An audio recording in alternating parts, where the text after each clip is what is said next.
Welcome to the September 12, 2022 Finance and Audit Committee meeting. The meeting format is hybrid.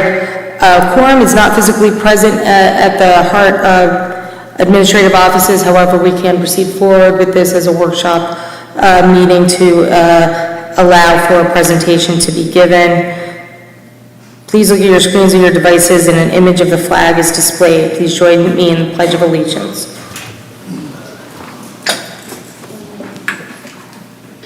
Pledge allegiance to the flag of the United States of America and to the republic for which it stands, one nation, under God, indivisible, with liberty and justice for all. Thank you. Can you please do a roll call? Committee Member Kemp? Here. Committee Member Knight? Here. Committee Member Overman? Not here. Committee Chair Schisler? And Committee Member Williams? Here. You do not have a physical quorum. Thank you. The rules for participation, roles and responsibilities of the committee are provided in the packet. The next agenda item is public comment, for which there is no one pre-registered. Is there anyone present who would like to speak? Seeing none, we'll move to approval. Well, we can't approve the meeting minutes, so we'll table that until the next meeting when we have a physical quorum present. Next is the presentation, which is a presentation of the Flamingo Fair update presented by Mr. Omar Alvaretto, Chief Delivery Officer. You are recognized.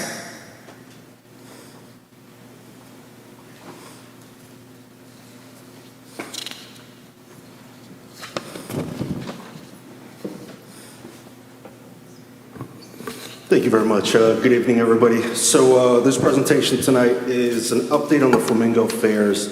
We spent a little time last time and gave you guys kind of a high level of what the costs were for this program. So I'm going to spend a little time delving into what our costs are, some of the features we're looking for, and just some general updates on the Flamingo Fair program. So our request last time was for the third year of the O&M. Which was $1.245 million. The reason that we request the full amount is because the contract between INIT and the regional work group is actually between INIT and HART. So the full contract amount, when we come to you guys, is requested because of that. However, the allocation in terms of contributions is stated here. So in terms of actual expenditures that go to HART, in 2022, those expenditures were $368,000. That represents about 32% of the total program cost. For 2023, that'll go up by about $40,000, a little less, up to $405,000. So our contribution to the 1.245 is that $405,000. That 32% is based off of usage. So in terms of process, what happens is we get a bill from INIT. We split that bill and we get reimbursement from our two partners, which you see here, which is PSD and Hernando. And then we get reimbursed for that additional amount, which represents the bulk of the cost. The additional variation is really a contingency to cover any associated costs with changes. So if somebody has additional vehicles or there's other features that we want to look into, that's that contingency that's in there for 2023.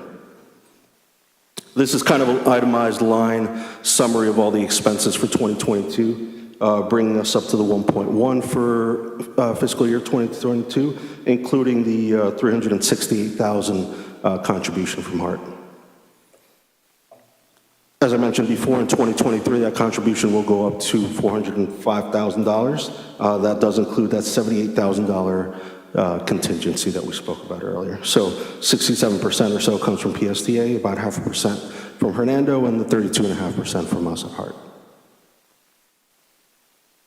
This is the ridership for the past fiscal year, and this is the overall ridership for the entire Flamingo system, with, again, that split being relative to what you saw in terms of the cost, 67, 32.5, and 0.5. Our revenue so far at about $3 million for the year, so we're pacing, sorry about that. So we're pacing up to close to $4 million for fiscal year 2022. And again, the revenues are pretty much split the same way as the costs are and as the ridership is as well. In terms of where the revenue is coming from, about half of the revenue is coming from the mobile app itself. with another 34% coming from the customer service workstation, and then the institutional website with 12% of the total revenue, and the auto loads, retail network, and the IVR taking smaller percentages of that as well. In terms of how payment is being collected, still, even though this is kind of a mobile ticketing platform, still about 20% of our revenue is on the cash side. So it's still, a pretty strong cash payment. We do have, those payment points of sale across the system between PSTA and us. So still a good amount. But, the fact that we're at about 55% of credit card between web and mobile app, I think is a good sign in terms of usability and adoption. And the last thing I'll talk through today is just, as we've gone through this process of trying to, understand a little bit more about Flamingo and how we can kind of improve it for the customers, there are three things that we're looking at right now in terms of additional functionalities that we think could be really useful for the customers in the short term. So the first one is the visual ticket validation, and I spoke a little bit about this earlier when we talked about the contingency. So the visual ticket validation, one of the things that we don't have an app natively right now is a way for our operators to validate when there's an issue with the readers. So, if you scan your card, it doesn't work, usually we can just kind of let somebody on. This gives us an opportunity for our operators to see a visual key that actually validates the actual ticket for them. So we're working right now to see the potential to add that as a feature. The other part is also merging of digital cards. So something that happens now to our customers, and we get some complaints about this, is if you have a phone that you change, so let's just say you have an Android phone with Flamingo on it, you move to an iPhone, and now you re-download the app. Right now what happens is it'll create a duplicate card for you. So sometimes customers will say, hey, what happened to my value? Well, it's still there, but there's now a duplicate card within your profile, your app. So we're working to see if there's a way for us to merge those digital cards. That way when you do get that new cell phone, it's an option in the beginning. Would you like to merge your old card? And then, makes it a lot easier for customers to see where their value was stored. And the last piece, which I think is kind of key when it comes to a mobile ticketing platform, is additional fare types. So a couple things that we see is we have an HCC discount here at HART, and in order for you to get that discount as a college student at HCC, you need to go either to the Transit Center, Marion Transit Center, or the UATC Transit Center. So to me, not having that natively in an app, we're kind of missing an opportunity in terms of 18 to 22-year-olds are kind of our target market, I think, when it comes to a mobile ticketing platform. So I think it's an opportunity for us to really include some additional options and really make it easier for college students to use the app and take advantage of that discount. That's all I have for tonight. Thank you very much. Any questions? No, I think any questions will probably be saved for the general meeting when we discuss this, but I guess just for clarity, customer service workstation, what is that? The workstations is actually, Emmanuel, correct me if I'm wrong here, it's actually where you can go and actually buy the tickets and pay for the tickets in person. So it's like those kiosks that we have at like MTC and places like that. How many of those do we have? Across the system between PSTA, Emmanuel, and so we have 13 in total, so 5 here in Hillsborough and then 8 in Pinellas County. And you can buy physical tickets? You can buy the physical cards there, reload them and things of that sort. I see. And so we're just in Hillsborough County. I think this might be good for people for the presentation, because customer workstation doesn't, it doesn't mean unless you know what that is. And so where are the 5 stations? There's 2 at Marion Transit Center, there's 2 at UATC, and the 5th one is right here. Okay, and why are there 2? Like at one place? Different functionality. I'll let Emmanuel take some of these. Okay, thank you. I just want to understand this better. Sure. For the record, Emmanuel Nunez, Manager Retail Sales and Rep. So we have, it's a point of sale system where it's managed by a person. So what we do is just sell tickets, reload cards. So that's all we do on it.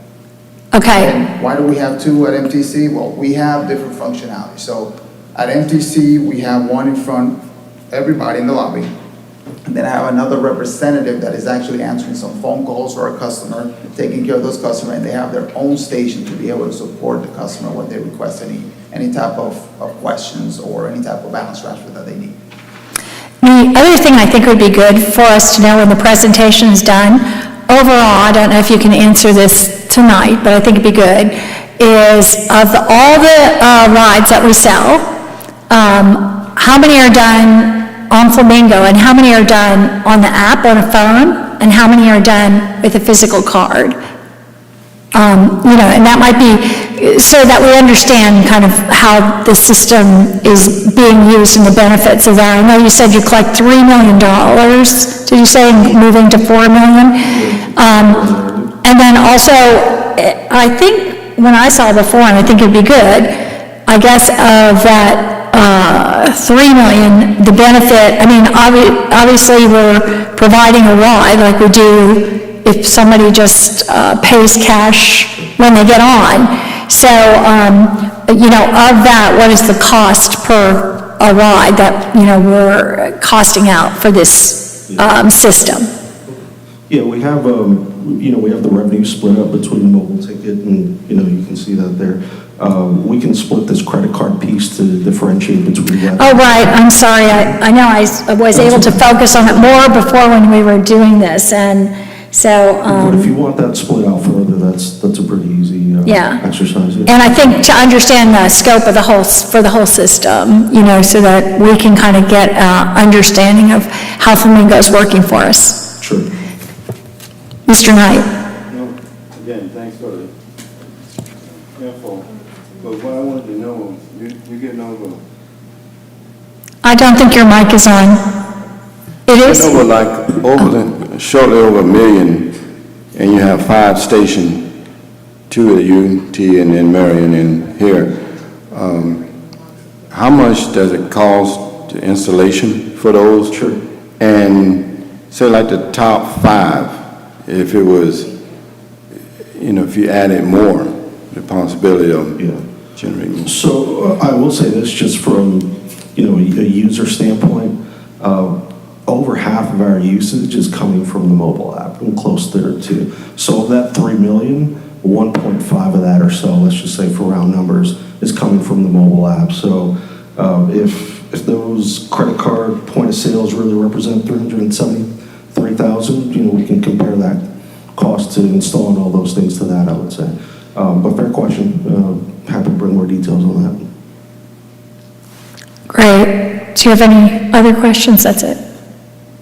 Okay, and so maybe when we have the presentation to the board, that could be broken out. That's great. Okay, I don't think there's anything else. Is there, Ms. Mandel?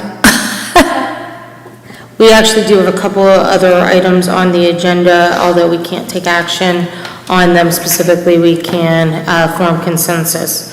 So the next item on the agenda it is an action item, but we can form consensus without taking action. Item 5A is the committee to form a consensus on the HART Board of Directors to authorize the Chief Executive Officer to extend the Innovations in Transportation INIT contract VC 000542 through September 30th, 2023, and to provide a system operation and managed services for the Flamingo Fairs program for a total not to exceed amount of $1,245,063 and increase contract VC 000542 to a total not to exceed amount of $13,635,572. This item was previously presented to the Finance and Audit Committee meeting and related presentation to the presentation you just received. In your package, you have a write-up and proposed resolution in support of this item, except you can't, of course, approve the proposed resolution. You would have to take consensus. Do the committee members have any comments or questions for the staff on this particular item? Are there any questions or comments on this item? If there are no questions or comments, then I would just ask if there's a consensus to move this to the full board. Is there any objections to moving this to the full board? It'll probably be an easier way to get there. Right. I'm not, I think the last time we agreed that it would be run by in committee first and then go to the full board, so. Do we want to go ahead and then table this item to hear? You mean, well, we could either take this to the full board, and then there's consensus to take it to the full board, because we can't take an action on it. Right, exactly, that's why. So do we want it to go to the next committee meeting, or do we want to take this to the full board? Okay. Take it to the next committee meeting. Okay. Don't like on. Okay, very good. We can do that. Then there's no, we'll go ahead and just table this item then to the next committee meeting. Okay. Is that going to be an issue for timing? I thought that that was the problem. That's why we did a committee, and then, and we were going to do the committee and then bring it to the full board, and that's why we scheduled a special committee meeting, because timing was an issue. So Yeah, the I problem would, is we don't have a we don't I have understand. a full committee to make the decision to move it, so that's why all we can do, the best we can hope for today to get this moving is a consensus to move it to the full board. I don't have, either that or it's going to stay on the committee agenda. Right.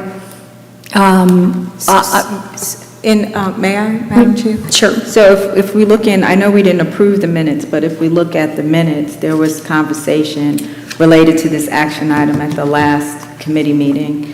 And in the minutes, it states that the joint committee member Overman moved and joint committee member Kemp seconded a motion to recommend that the HART Board of Directors authorize the Chief Executive Officer to extend the Innovations in Transportation, Inc. INIT contract VC 000542 through September of 2023, and to provide system operation and managed services for the Flamingo Fairs program for not to exceed amount of $1,245,063 and increased contract value of VC 00542 to a total not to exceed amount of $13,635,572 to the full Board of Directors at the next regular board meeting. The Joint Committee member Kemp requested an update on the project containing more information on how the project worked.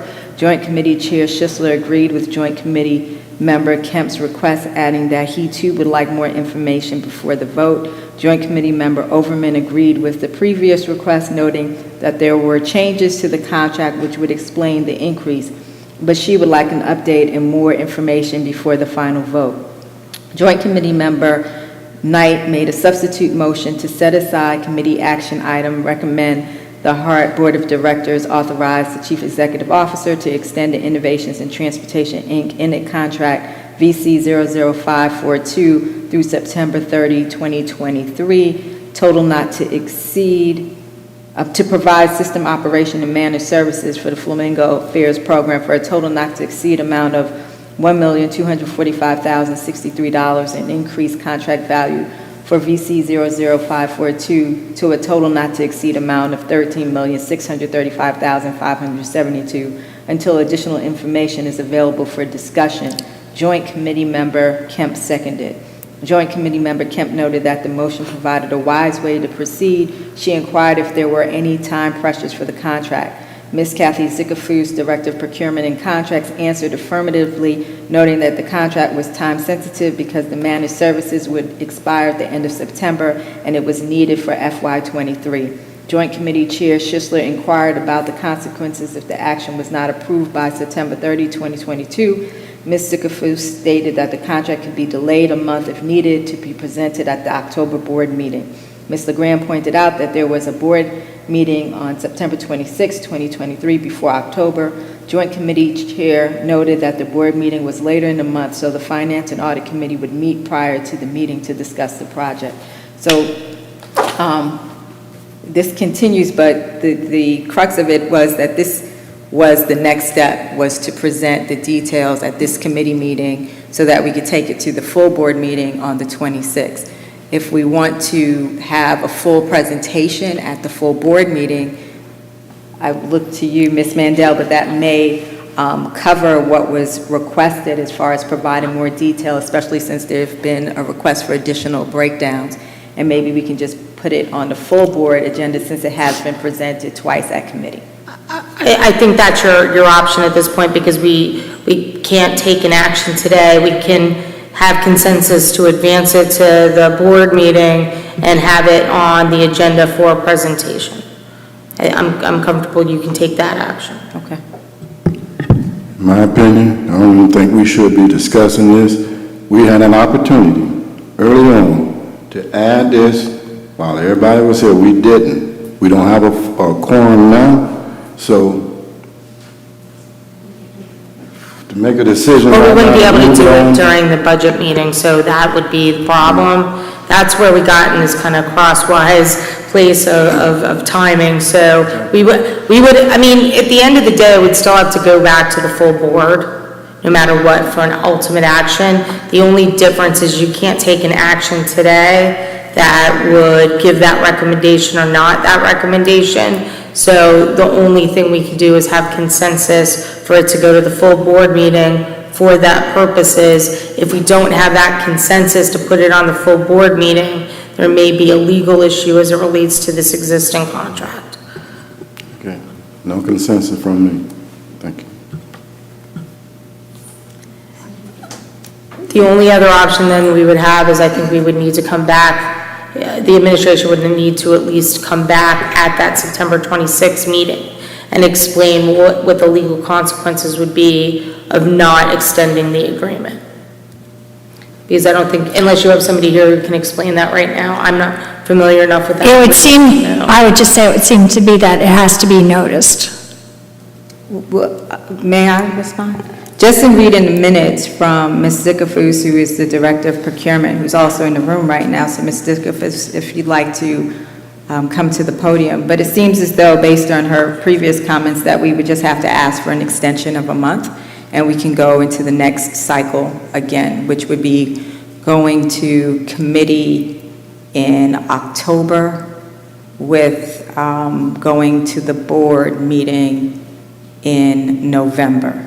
I'm looking at Ms. Wright to make sure that my memory is serving me correctly.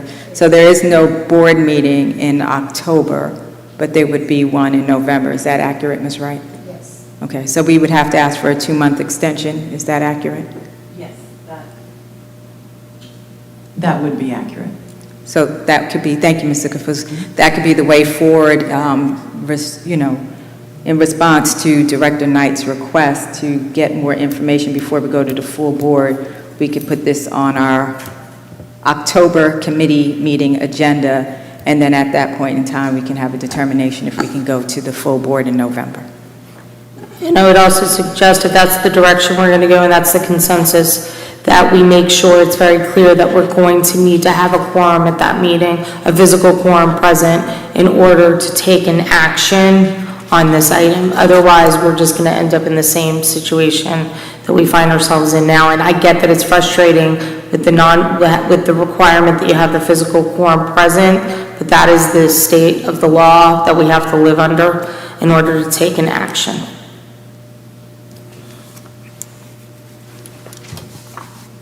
So I'm hearing the consensus is to go ahead, move this to the next committee meeting, that it is made very clear that we're obligated to have a physical quorum present for a final decision. I think it was the November meeting, with a final full board meeting in November. Is that what I'm understanding the consensus to be?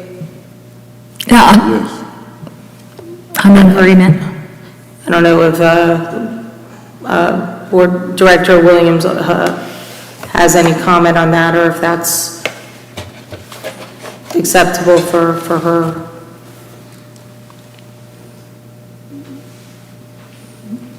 I don't know if she heard. May I ask a question? Is she- Adele, I'm aligned with the recommendation. Okay, thank you.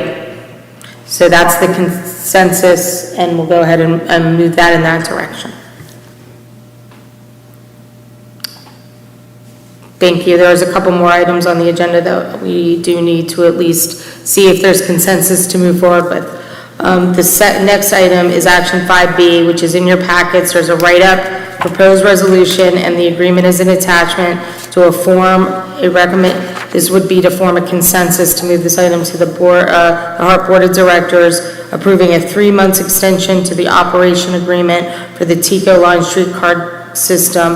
Are there any questions as in regards to this item that you wish to have from staff or any comments?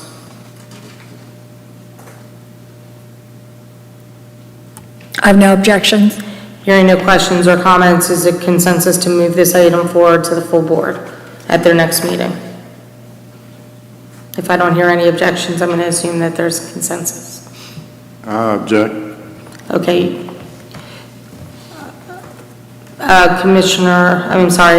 Director Williams, do you have a position on moving this forward to the next board meeting, or would you like this to be tabled to the next committee meeting?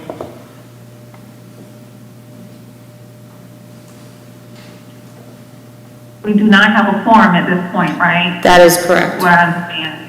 So, I want to make sure we have a quorum, so we'll maintain with the committee, and then when we have a quorum at the committee level, then we'll move it to the board. Okay, so That's my recommendation. what I'm hearing is there is a greater consensus to move this forward to the next committee meeting for a full committee. So with that, that's the action that is the determination that will be registered, and this will need to be moved to the next board meeting. May I? So I just want to state for this one as well, and I understand, you know, our process is to bring everything through committee. This is a committee meeting. We don't have a quorum.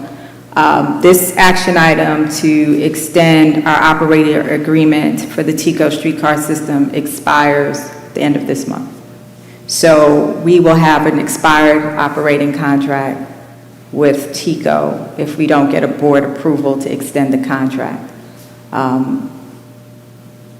So just want to let everybody know that, and not wanting to be redundant, but getting a quorum, and I know those of you who are here, you're committed because you're here, but not having a quorum for these items is putting us in a precarious situation because we do not have the ability to get the decisions that we need from the board in order to move the organization forward.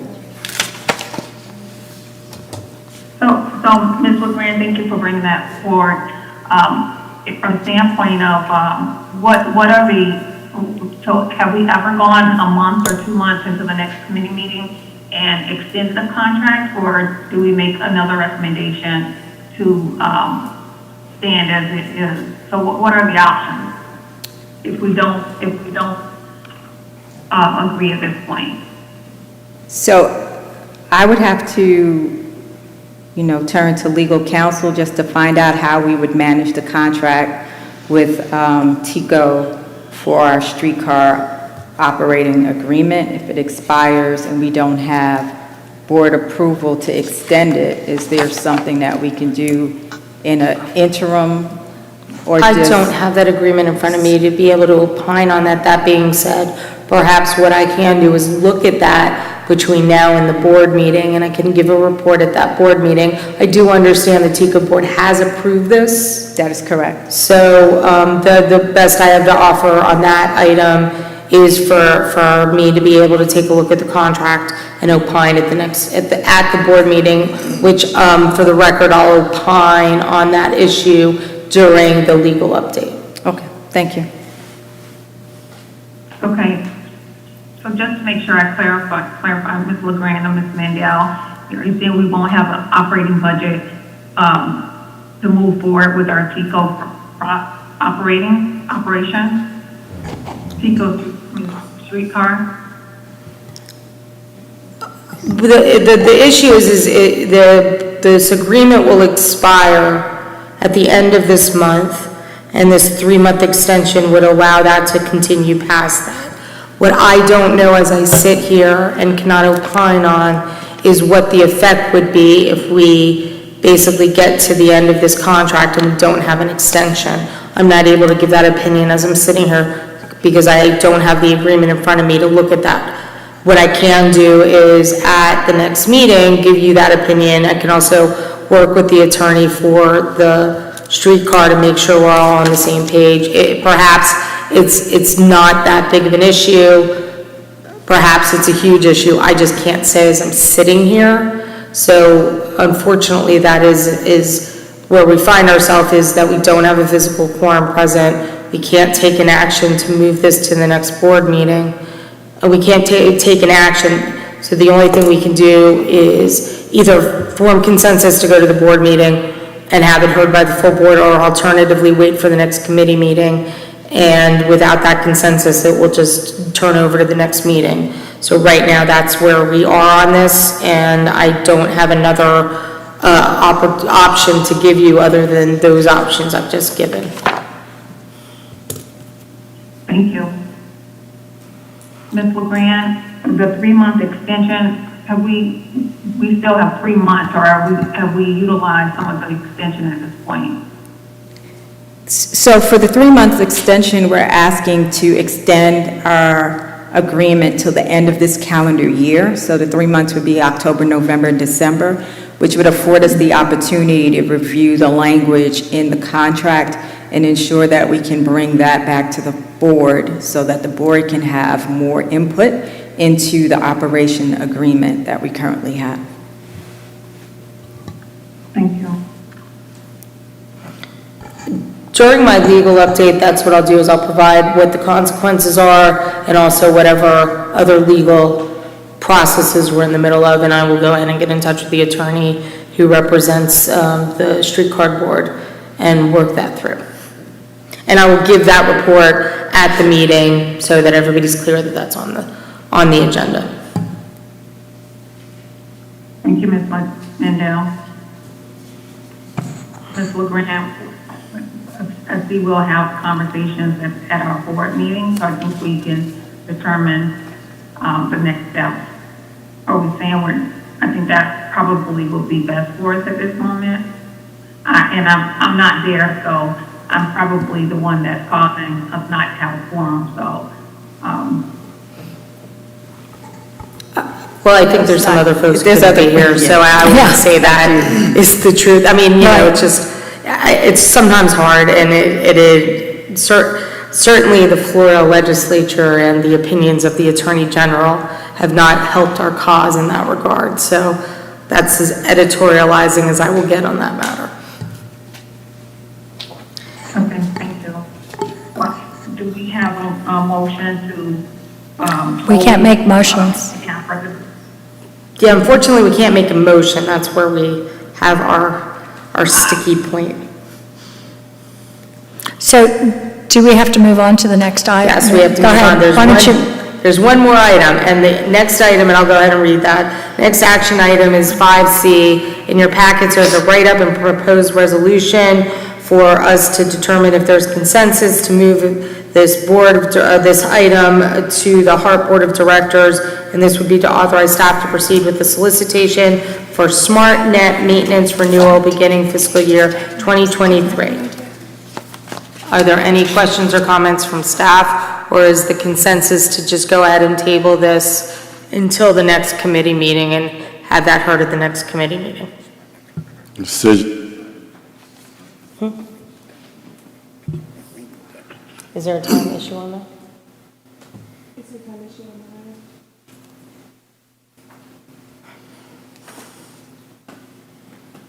Do we have a second? I'm not sure if Commissioner, Ms. Mandel, are you leading the discussion, or? Well, right now, we actually have staff coming up. I'm sorry, I apologize. I probably should have made this clearer. I have asked staff to give information as to whether or not there is also a time issue with this particular item, so that we have that for the record and we can deal with how to proceed on that one. Kathy Zickafuse for the record. Yes, this also there is a time issue to where this will expire at the end of September. So this is an existing agreement. We're going back out for a solicitation. It is. My sense is we're going to end up in the same place that we were, unless there's some reason for me to believe differently.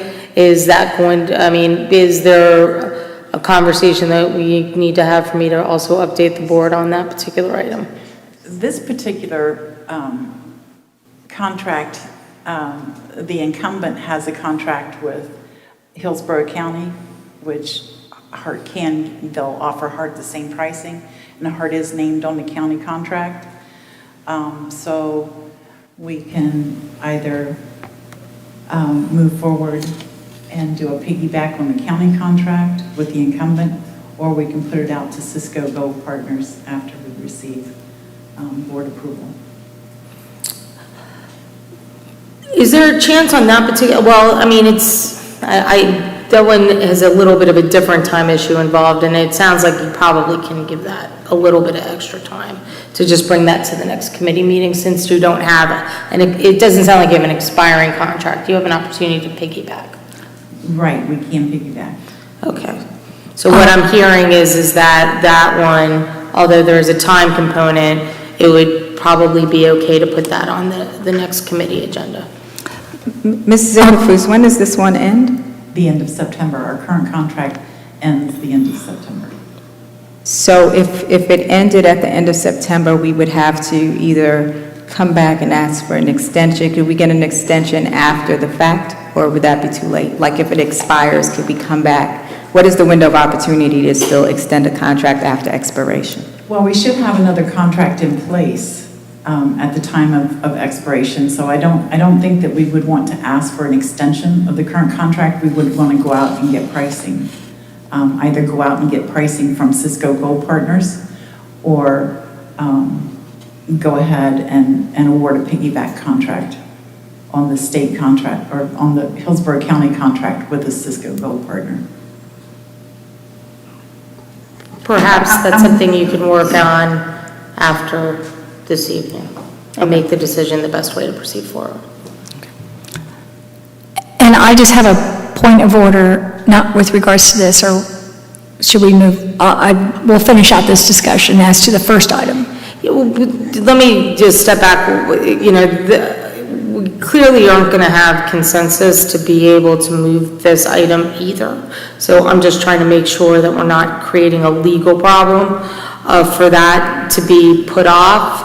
And so unless there is going to either be consensus to move this to the full board, then it appears it's just going to end up on the next agenda. So if that's the case, then discussion on this particular item probably doesn't need to continue. And also, we have a great committee and directors. I feel that even the ones who couldn't make this one, for whatever reason, between legal and the chairs can talk on it, and I'm sure that if needed, an emergency meeting or whatever, we can get it done the right way. I'm committed to coming back in just like today, and I said even this meeting said it was only going to be for Flamingo presentation because we didn't have a quorum. And 20 minutes later, still here. So all I'm saying is the best way is to give it to chairs and talk with legal, find out whatever it takes to make it happen. We have changed dates before. Thank you.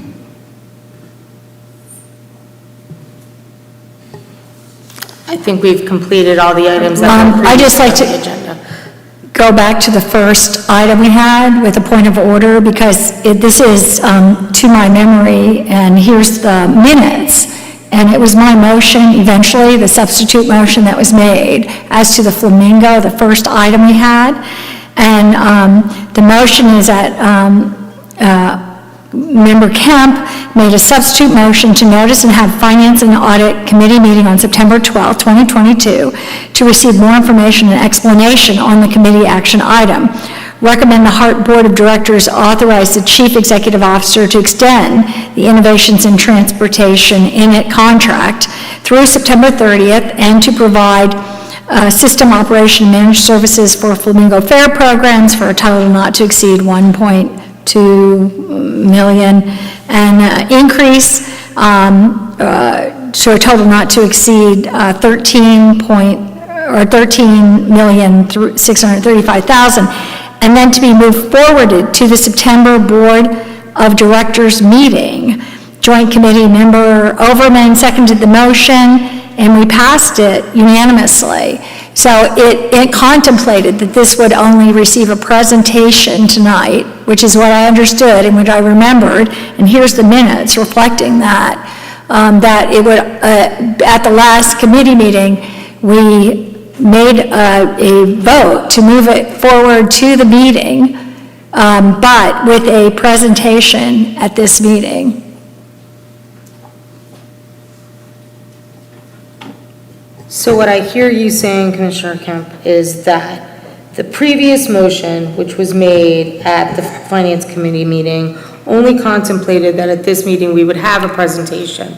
Exactly. And therefore, by automatic vote of the motion that previously occurred, it should just be placed on on the next agenda, and we didn't need to get a consensus. Exactly, that was my memory, and then Ms. LeGrand pointed these minutes out to me, which is how I remembered it and why I was confused when it first came up, because I remember a pretty elongated discussion. I thought when you were reading the minutes, we were going to come to that, but obviously I remember, and I thought at the end, this is exactly, and this reflects exactly what my memory was, that I made a motion to simply have a discussion or presentation here and to move it to the meeting, and we had it says the motion passed unanimously.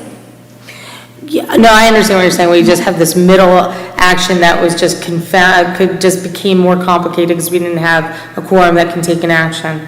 Here's my recommendation on that. If that is the case, and that's one of the previous minutes, and this should automatically be on the agenda, and it can be presented without that, but I'm going to take a look at it. Let me speak with the CEO, make sure that we're all on the same page. And what my recommendation is going to be is that we make it very clear on the agenda what this was, and then if the board wants to send it back to the committee, that's how we get the intervening action. But I want to read it more fully and make sure that I'm on the right page, but I understand what you're saying. Right, and I didn't know that there were going to be other items on tonight. I just thought it was simply going to be a little presentation on this. I think that was just moving forward of an action, but the other two items were on the agenda, and that's why I did feel like I needed to read them out and facilitate them at least being taken action on, which I feel like we've got correct consensus on the other two items. And I think I agree. Thank you. Thank you, Commissioner Kemp, for point of order. I agree. In line with the message. so. I think from here, let me just look at that particular item from a procedural perspective, and I'll advise Ms. LeGrand if it's appropriate to go ahead and put it on the agenda for your full board meeting, and the other two items I'm going to take action pursuant to our discussion. And I think that's all we have. We don't really need to close the meeting per se, because we have old business and new business. If there's any old business or new business to discuss, obviously we can't take action on it, so. Hopefully not. I just want to say thank you, Ms. Mandel, for leading the meeting while I'm on the conference, and Commissioner Kemp, thank you for the redirection. I appreciate that, referring back to the notes to align with what we should go going forward. Thanks, Ms. LeGrand. Thank you.